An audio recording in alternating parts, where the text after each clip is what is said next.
Muita gente tá me mandando um vídeo do Phelps onde ele fala uma parada que muitas pessoas começaram a criticar e xingar ele nas redes sociais. Então, vamos dar uma vista no vídeo que o Phelps fala e vamos fazer uma análise disso. Eu acho que esse vai ser um vídeo bem interessante sob o ponto de vista da psicologia.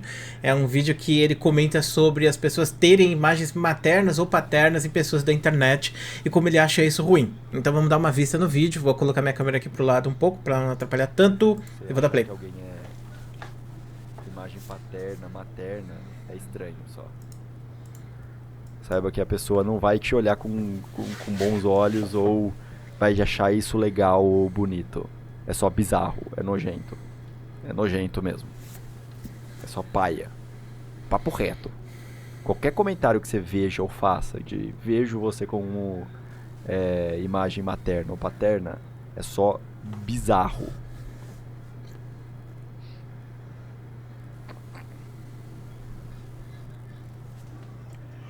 É só bizarro mesmo. E mesmo que é meme, não é meme. Não, não é. Só tá. É muito bizarro e é muito normal. Viu? É muito normal esses comentários. E é só. Sei lá, é tenebroso, é repulsivo. Sabe? Você achar que alguém é imagem paterna. Tá, deu loop aqui. Achei que foi um vídeo bem sensível da parte do Phelps falar essas coisas. Porém, ele tá no direito dele de falar isso. Sabe por quê? Porque assim, as pessoas têm que entender que quando você tá na internet, você fala uma coisa pra um criador de conteúdo, você fala uma coisa pra alguém famoso. Inclusive, olha só que interessante, eu não tenho as minhas DMs abertas por causa disso, mas tem gente famosa que diz que chega várias pessoas e começa a usar a DM como se fosse bloco de notas. Tipo, imagina, eu quero ver uma coisa que eu não quero esquecer. Em vez de eu me mandar no WhatsApp, eu vou e mando no DM do Michael Kister, ou vou e mando no DM de não sei quem. Eu não tenho as minhas DMs abertas porque eu não quero receber hate. Eu não gosto de receber xingamento e muitas pessoas me xingam na internet. Então eu simplesmente evito ter esse contato para justamente não me desgastar. Antigamente eu tinha as minhas DMs abertas e eu já passei por umas situações bem bizarras, sabe? De adicionar uma pessoa, a pessoa manda mensagem, eu respondo a pessoa, eu converso de boas com a pessoa, só que aí eu vou jogar uma partida de LoL. E aí nesse tempo que eu tô jogando a partida de LoL, eu não respondo a pessoa. E aí eu fiquei tipo 1 hora na partida, quando eu voltei, aí tinha um monte de vídeos. Ia falar um palavrão aqui, mas eu não posso falar porque senão eu YouTube me desmonetiza. Tinha um monte de mensagem e o cara falando assim, normal, normal, normal. Aí aqui já tá ficando mais puto, tá ficando mais agressivo. E lá embaixo era ele me xingando, falando, você não responde mesmo seus inscritos, né, seu desumilde, seu merda, seu... E me xingou pra caramba e me bloqueou. E eu fiquei tipo, meu Deus, o que aconteceu aqui? Eu fui jogar uma partida de LoL, voltei e o cara me xingou um monte. Isso acontecia demais e isso me deixava muito triste. Muito triste. Porque eu sentia que aquela pessoa tinha ficado com raiva de mim porque eu não tinha sido o suficiente. Aí bate uns montes de sentimentos, sabe? De infância, mal resolvida. Isso me deixou muito mal. E aí eu resolvi simplesmente bloquear as DMs justamente para não ter esse contato, né, com as pessoas. E eu sei que tem muita gente boa, 99% das pessoas são gente boa, mas existe essas pessoas e elas conseguem causar um dano bem grande na gente, pra falar a verdade. E aí o Phelps falou sobre esse negócio de imagem paterna. Então, eu já falei várias vezes sobre isso aqui nos meus vídeos, né? E eu vou comentar novamente. Eu não tive pai quando eu era criança. A imagem paterna, ela pode ser colocada em outras pessoas, né? Tem uma fala de Jesus, que se eu não me engano é quando ele está no Sermão da Montanha, que ele fala que a família dele, na verdade, não são as pessoas que têm sangue com ele, são qualquer pessoa que queira ser família dele.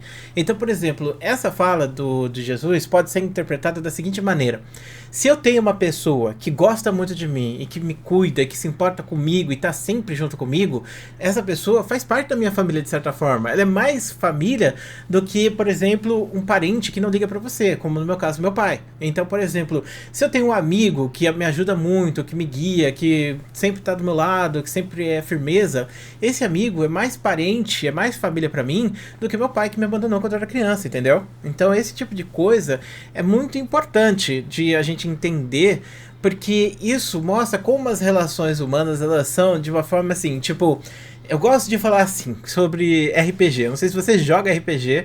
Eu tô numa época de jogar muito RPG, então eu tô muito nessas vibes, mas tem as classes. Então, você tem lá a classe de guerreiro e a classe de mago. A classe de guerreiro só pode usar espada e armadura, enquanto a classe de mago não pode usar a armadura, mas ela faz magia, enquanto a classe guerreiro não faz magia. Perfeito até aqui? Então, as pessoas tendem a ver o mundo dessa forma, como se os seus sentimentos eles pudessem ser classificados por classes. Por exemplo, o amor que eu tenho pela minha mãe é diferente do amor que eu tenho pela minha esposa, que é diferente do amor que eu tenho pelos meus amigos, que é diferente pelo amor que eu tenho dos meus gatos. Não. O seu amor, é o mesmo sentimento. Pode ser em intensidades diferentes, mas ele não deve ser classificado e nem categorizado. Não existe isso. Na vida real, um cara que. Se existisse magia, né? O cara que é guerreiro, ele poderia muito bem soltar magia, entendeu? Não tem nenhum impedimento pro cara pegar e utilizar uma mega armadura e soltar magia. Entendeu o que eu quero dizer? O cara que atira com arco e flecha, ele pode aprender a atirar com rifle. O cara que faz uma faculdade de uma coisa, ele pode fazer faculdade de outra coisa também, entendeu? O cara que é professor, ele pode ser ao mesmo tempo, sei lá, coisa de marketing. Eu, por exemplo, eu sou psicólogo e professor ao mesmo tempo. As duas funções estão parecidas, mas eu poderia fazer uma coisa mega aleatória, entendeu? Sei lá, ser torneiro mecânico, designer de internet, eu sou designer também. Então, não existe categorização, não existe nada disso. Então, agora que a gente já, tipo, nivelou e entendeu isso, o que é o sentimento que a gente sente? O que é o sentimento que a gente tem? Quando você conhece uma pessoa, essa pessoa pode se tornar, de certa forma, para você um guia, uma pessoa, um mentor. Essa pessoa, ela passa um pouco dessa questão arquétipica, né? Para o Jung existem os arquétipos, onde você tem a base de cada uma das pessoas, dos comportamentos que as pessoas vão desenvolver. Não é uma categoria em si, porque você não é como se você fosse arquétipo da mãe ou você não pudesse ser arquétipo de outras coisas. Uma mãe pode ser um pai ao mesmo tempo, entendeu? Só que a questão é assim, os nossos comportamentos eles são pautados em coisas que são genéticas, de certa forma. Por exemplo, o arquétipo da mãe, do Jung. Quando você para e pensa, a mãe aqui do Brasil, ela tem o mesmo comportamento de uma mãe da China. São comportamentos parecidos, embora que sejam com culturas completamente diferentes. Então, a mãe vai ser a mesma no Brasil, na Europa, nos Estados Unidos, na África, na China. Elas vão ter esse sentimento de cuidar, de proteger o filho, de outras coisas mais, de crescer o seu filho. Assim como a gente vê até mesmo no mundo animal esse tipo de coisa. A mãe, gatinha, ela cuida dos seus gatinhos, entendeu? Então, isso é um arquétipo e isso pauta os nossos comportamentos. E a gente pode dizer que o arquétipo, no caso do pai paterno, ele pode, por exemplo, estar mudando o comportamento de uma pessoa ao ponto de que essa pessoa começa a assumir a postura paterna para outras pessoas também. E aí é até interessante, porque outras pessoas podem olhar para você e, tipo, ver em você aquele pai que ela não teve, aquela figura paterna que ela não teve. Porque você pode ter pai e mãe, mas os dois eles não agem como pai e mãe. E aí você encontra uma pessoa, um amigo, um professor, um tio, e esse tio ele é aquela figura paterna para você, esse tio é aquele pai que você nunca teve, entendeu? A gente acaba buscando esse tipo de coisa e talvez seja só uma questão genética. E aí, no caso do que o Phelps fala com muita insensibilidade, isso de fato pode acontecer na internet. Você, como criador de conteúdo, pode ter uma figura e passar isso para outras pessoas e essas pessoas interpretarem você como um pai ou uma mãe, que simplesmente elas não tiveram. E isso é uma coisa que eu vejo muitas pessoas falando sobre isso. As pessoas falam, o Dark é tipo um avô que eu nunca tive, ou é tipo um pai que eu nunca tive, sem meme. Eu recebo muito desses comentários também. E eu não acho isso ruim. Eu só penso, né, que tipo, muitas vezes aquela mentoria, porque querendo ou não, isso que a gente tá fazendo agora é como se a gente estivesse tendo uma conversa, entendeu? Você tá me conhecendo, você tá sabendo o que eu falo, você tá me ouvindo, você tá aqui, eu sei que você tá aqui assistindo, eu sei que você não tá falando e que eu não tô ouvindo você nesse momento, mas eu sei que você existe, eu sei que muitos de vocês escrevem nos comentários e vejo o que vocês estão dizendo, eu me importo com isso, e eu sei que muito disso de eu quero, tipo, essa pessoa acabou se tornando a minha figura paterna, coisa do tipo, isso se dá justamente porque às vezes você não tem nenhuma pessoa que possa ser sua figura materna ou paterna, seu pai e sua mãe não te ajudam nesse aspecto, na escola ou na faculdade, né, muitos jovens passam por essa situação, não tem essa ligação e eles acabam encontrando isso justamente nos criadores de conteúdo que eles amam, né, e isso é uma coisa normal, isso faz parte. Eu acho que é insensível da parte do Phelps falar esse tipo de coisa. Mas, ao mesmo tempo, a gente tem que pensar que o Phelps é uma pessoa, ele é um ser humano, então ele também tem suas questões. E imagine só a seguinte situação: você entra na internet e tem um monte de gente falando um monte de coisa pra você. Às vezes você não quer ter essa responsabilidade de lidar com essas pessoas dessa maneira. E por você não querer ter essa responsabilidade, você se sente angustiado.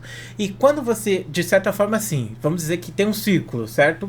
Esse círculo é o meu campo vital. Muitas coisas estão dentro desse campo vital, outras coisas não. Quando você pisa dentro do meu campo vital para falar qualquer coisa ou tentar fazer parte do meu campo vital de alguma maneira, você está invadindo o meu espaço. E muitas vezes a resposta que a gente tem para essa invasão de privacidade é justamente se retrair, como foi o meu caso. Eu tive a minha questão de privacidade invadida porque eu era aberto, falava com todos os inscritos, inclusive respondia todos os inscritos, e aí começou a vir essas pessoas que eram bugadas e vinham falar coisas pra mim e me xingar e outras coisas mais. Às vezes a pessoa tá frustrada por uma coisa, ela vem descontar em mim por algum motivo, como foi o caso desse cara, né, que passou pouquíssimo tempo, claro, foi pouquíssimo tempo até o cara surtar comigo, foi tipo 40 minutos até o cara começar a falar um monte de porcaria. Então, tipo, imagine, olha só essa situação. Tem que estar disponível 24 horas por dia pra ele, mandando mensagem, senão ele me bloqueia. Isso me machucou, isso me deixou triste, porque é aquilo, isso é uma coisa que, isso, inclusive, você nunca deve falar as coisas que te magoam pras outras pessoas, mas isso foi algo que me magoou. Isso é algo que me magoa até hoje, pra você ter ideia. Esse é um tipo de coisa que me atinge bastante, sabe? Vinha alguém e ficava mandando mensagem assim, me bloquear do nada, sendo que eu não falei nada, eu só tava fazendo outras coisas, sabe? Isso invade muito a minha questão pessoal. Isso me fez eu me retrair muito, ao ponto de que eu simplesmente me fechei para todo mundo. Eu ainda tenho contato com os meus inscritos, tenho contato com as pessoas, converso com as pessoas, mas eu faço uma curadoria muito maior do que eu faria antigamente. Hoje em dia eu me preocupo muito mais em conhecer as pessoas antes de conversar com elas, para que não aconteça esse tipo de situação, porque isso é algo que me deixou mal. Mas aí é aquilo, eu poderia fazer um vídeo aqui falando mal e xingando e outras coisas mais, pessoas que fazem isso, como é o caso que o Phelps fez. Eu não fiz, na verdade eu tô fazendo agora, né, de qualquer forma, mas de qualquer maneira é mais ou menos a mesma situação. Então invadiu o espaço e aquilo é uma situação muito interessante, porque a internet ela cria relações de um lado só. Então a via aqui é de um lado, é eu conversando com vocês e vocês interpretando eu de outra maneira. E às vezes a gente nem entra nesse contato para saber se eu gosto de que falem X ou Y de mim, entendeu? Mas muitas vezes acontece e isso faz parte da psicologia das pessoas, faz parte das limitações das pessoas. Eu acho que se você tem essa questão de problema familiar e coisa do tipo, é importante sempre buscar terapia, buscar ajuda de qualquer forma, seja num amigo ou num terapeuta mesmo, né? É importante você ir no terapeuta. Mas tem muita gente que não tem como ter um terapeuta, mas é bom ter um amigo para você desabafar, para te apoiar nesses momentos difíceis, entendeu? Você não está sozinho, tem várias pessoas para te apoiar, tem várias pessoas que vão te abraçar, e é muito importante você saber disso, né? E muitas vezes a gente, youtuber, a gente acaba chamando pessoas que estão em momentos de desespero mesmo. Eu sempre vejo as pessoas falando, você salvou a minha vida, porque os seus vídeos me fizeram pensar outras coisas, eu me sinto feliz quando eu tô perto de você, vendo seus vídeos e coisas do tipo, e eu não me importo, tanto que eu gosto muito de tirar foto com as pessoas, encontrar fotos. Eu fui no Subway quinta-feira passada, fui assistir o filme do Flash, aí eu encontrei um inscrito lá no Subway, e aí ele pegou e nem falou nada comigo, mas ele falou, e aí, Dark, beleza? Aí eu falei, beleza, tudo bem. Ele nem quis tirar foto, mas eu fico feliz de saber que as pessoas conhecem meu conteúdo, me encontram na rua e outras coisas mais, entendeu? Eu não tenho esse tipo de separação, até porque, como eu disse já várias vezes aqui, eu criei esses canais justamente porque eu me sentia só, eu queria estar perto de outras pessoas, queria conversar com outras pessoas, embora que no final eu acabei arrumando um trabalho extremamente solitário, né? Mas enfim, tá aí o vídeo falando sobre esse tema do Phelps. Muito obrigado por assistir, um grande beijo, a gente se vê depois.